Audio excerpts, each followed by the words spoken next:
کے مطابق ہوتا ہے اور وہ چلہ کہلاتا ہے، یا اس میں زکوٰۃ ادا کی جاتی ہے یا دعوت دی جاتی ہے یا چلہ کیا جاتا ہے۔ لیکن جو عام طور پر ہم ورد کرتے رہتے ہیں صبح سے شام تک یا شام سے صبح تک، وہ چلے میں نہیں گنا جاتا، وہ صرف ذکر میں گنا جاتا ہے، اوراد میں سے ہے۔ تعداد تو ہوتی ہے 1.25 لاکھ یا کچھ 8 لاکھ یا 12 آپ لاکھ اس کو ایک دن میں 1.25 لاکھ کر لیں، 10 لاکھ کر لیں، وہ چلے میں آئے گا ہی نہیں۔ اس کی اہمیت چلے کے لیے اہتمام ہے، ہاں اس کی اہمیت بہت ہے، اس سے روحانیت بہت پیدا ہوتی ہے، زبان میں تاثیر پیدا ہوتی ہے۔ کثرت سے ذکر کرنے کا حکم جو آیا ہے وہ یہی ذکر ہے۔ اٹھتے بیٹھتے سوتے جاگتے ہر وقت ذکر میں لگا رہا ہے۔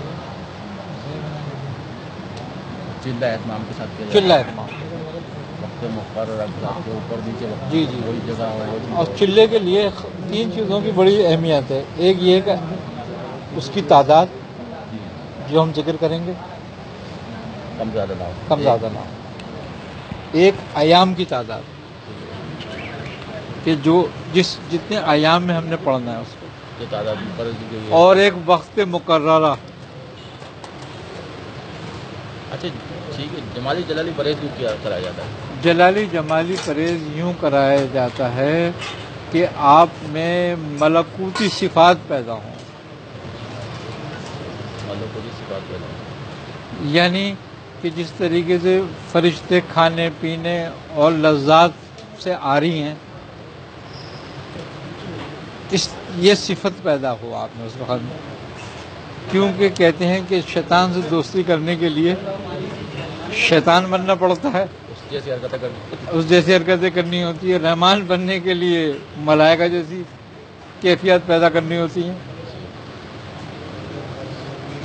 اچھا چلے جو ہیں یہ، اور پھر ایک بڑی بات یہ ہے کہ تمہیں نعمت جب ملتی ہے جب تم اپنی کوئی عزیز چیز قربان کرتے ہو، یہ کلیہ ہے یہ نعمت کا، بتایا تھا آپ نے۔ ہے نا یہ بات تو۔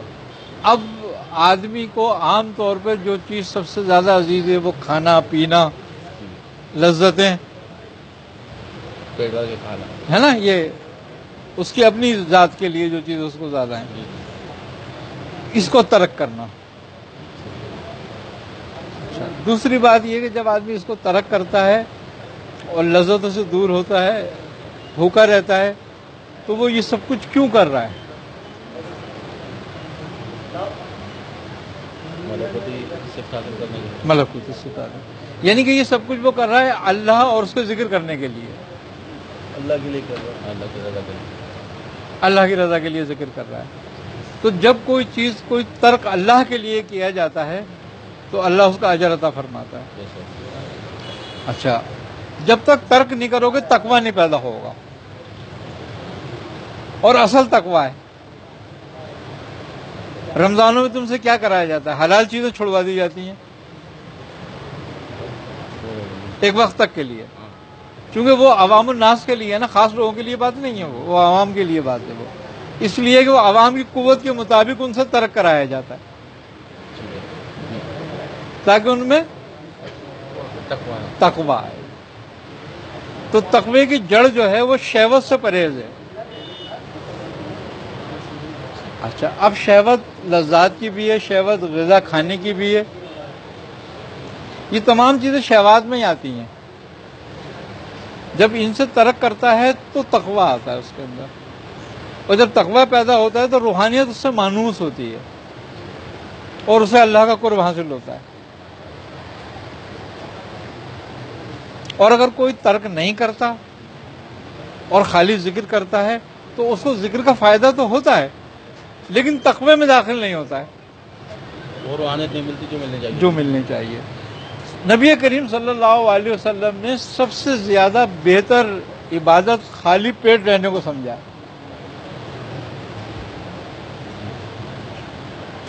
آپ بہت کم غذا تناول فرمایا کرتے تھے، اور اسی لیے حضرت عمر فاروق رضی اللہ تعالیٰ عنہ کم کھانے پر زور دیتے ہیں کہ کم کھایا جائے، کم سویا جائے، کم بولا جائے۔ یہ سب شہوتیں ہیں، بولنا بھی ایک شہوت ہے، دیکھنا بھی ایک شہوت ہے، سونا بھی ایک شہوت ہے، جب تک آپ ان تمام شہوات کو ترک نہیں کرتے آپ متقی نہیں ہوتے. جس چیز میں آپ کو لذت آئے وہ شہوت ہے. وہ سالکین کے نزدیک وہ شہوت ہو جاتی ہے. جس میں آپ کو لذت. ہاں وہ کہتے ہیں جب ذکر میں بھی لذت آ جائے تو یہ شہوت ہو گئی. اب تو اپنے نفس کے لیے کر رہا ہے. تو پھر کیا وہ کہتے ہیں ترک کر دے اس کو. پھر وہ ملامت میں آ جا. وہاں تو یہ تھا کہ جب ذکر کرو تو ڈوب جاؤ. ڈوبنا ایک الگ بات ہے. وَتَبَتُّلَ عَلَيْهِ تَبْتِيلًا وہ بھی کہہ رہا ہے کہ ڈوب جا. سب سے قطع تعلق کر لے. جب مزہ آنے لگا تو سمجھ ڈوب ہی گیا نا. ذکر کر رہا ہے تو پھر لذت میں کیسے آ جائے گا. مزہ دو طرح کا ہے.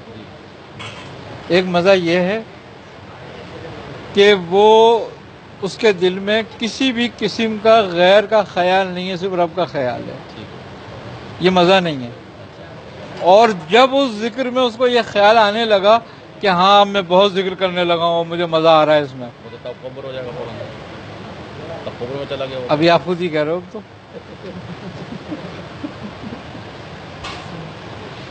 اب اس کو ترک کرنا ضرور ہو گیا. یہ تو خیال ہوا نا. ہاں خیال غلط ہوا تو فوراً. خیال پیدا ہوا تو بس ختم ہو گیا. یہی بات ہے. بس یہی ایک بات ہے کہ خیال ہی ہے غیر کا یا حق کا. خیال ہی تو ہے سب کچھ. خیال یقین کی بنیاد ہے. جو پختہ ہوتا جائے وہی قائم ہو جاتا ہے. ابھی تو میرا خیال یہی ہے نا کہ رب موجود ہے, اور اگر یہی خیال پکا ہو جائے گمان,